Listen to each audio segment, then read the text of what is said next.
Salam, senang bisa kembali berjumpa dengan saudara dalam Light of Revival, renungan firman Tuhan yang akan memberkati kita sepanjang hari ini. Mari kita melihat ayat kita, Mazmur 3 ayat yang ke-3 dan ayat yang ke-4. Banyak orang yang berkata tentang aku, baginya tidak ada pertolongan daripada Allah. Tetapi Engkau Tuhan adalah perisai yang melindungi aku.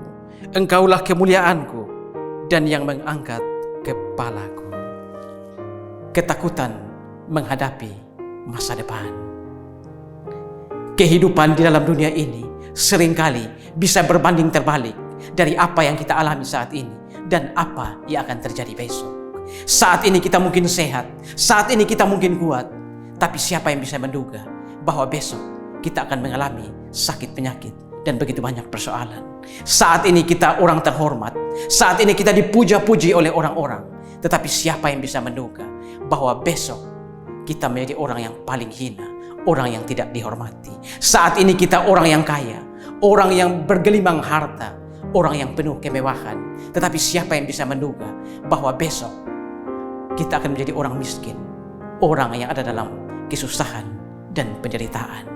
Saudara-saudara, ayat kita tadi, ketika Daud melukiskan penderitaan, ketika Daud melukiskan ketakutan, dan saudara-saudara, ketakutan menjadi hal yang universal dalam kehidupan manusia untuk menghadapi masa depan. Saudara-saudara, bagaimana Daud tidak takut ketika itu dia menjadi musuh negara nomor 1? Bagaimana Daud tidak takut sehari sebelumnya dia masih ada dalam istana, tetapi besoknya dia harus keluar dari istana, dikejar sebagai buronan. Bagaimana Daud tidak menjadi takut sehari sebelumnya rakyat memuja-muja dia sebagai raja yang luar biasa, sebagai pahlawan yang mengalahkan Goliat, sebagai seorang raja yang sangat dipuja di Israel. Tetapi besoknya rakyat menginginkan kematiannya, rakyat memburunya. Bagaimana Daud tidak takut? Penasihatnya yang begitu setia, Ahitophel, akhirnya bersekutu dengan musuh besarnya.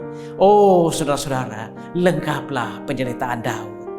Dan yang paling menyakitkan adalah musuh besar yang mengejar-ngejar dia adalah anaknya yang bernama Absalom.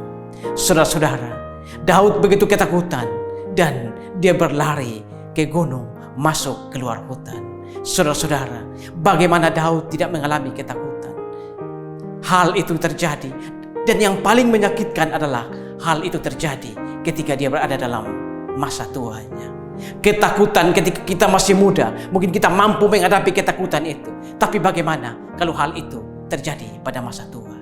Saudara-saudara, izinkan saya mengajukan satu pertanyaan kepada saudara.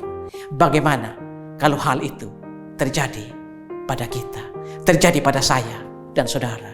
Apa yang akan kita lakukan? Apakah kita akan menyalahkan diri kita, menyalahkan nasib kita, menyalahkan Tuhan, ataukah kita akan bunuh diri? Tetapi Daud berkata, dari Tuhan datang pertolongan. Saudara-saudara, Daud berkata seperti itu. Lalu dia mengatakan, banyak orang yang menjadi lawanku, banyak orang yang memusuhi aku, banyak orang yang berkata, tidak ada Allah yang akan menolong dia. Saudara-saudara, kata-kata Daud ini menunjukkan bagaimana ketika Daud berzina dengan Batseba, istri dari perwiranya itu. Lalu Tuhan menghukum dia.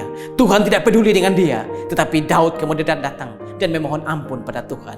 Tuhan lalu mengampuni Daud.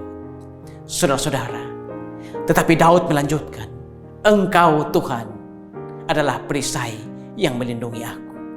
Saudara-saudara, sekalipun dalam keadaan yang penuh penderitaan, dalam keadaan yang penuh ketakutan, tapi dengan iman, Daud mampu untuk berkata, dari Tuhan datang pertolongan. Saudara-saudara, lalu bagaimana kita bisa mengalami pertolongan yang datang daripada Tuhan? Yang pertama, selalu datang pada Tuhan dalam doa. Saudara-saudara, datang dalam doa pada Tuhan. Doa bukanlah sesuatu seperti pemikiran primitif dari orang-orang Israel yang menganggap bahwa doa itu seperti sesuatu hal yang bersifat magic untuk mengubah sesuatu. Tidak, saudara. Doa adalah ketika kita datang dan berserah pada Tuhan dan mengakui bahwa kita adalah orang-orang yang lemah. Kita manusia adalah manusia yang rapuh, yang kita tidak mampu berbuat apa-apa jika tanpa Tuhan yang menolong kita.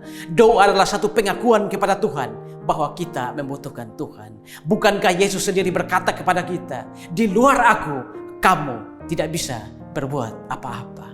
Saudara-saudara, datang pada Tuhan dalam doa dan kita akan mengalami pertolongan yang datang daripada Tuhan. Yang kedua, saudara, supaya kita bisa mengalami pertolongan yang datang daripada Tuhan, maka yang harus kita lakukan adalah fokus pada Tuhan, jangan fokus pada masalah.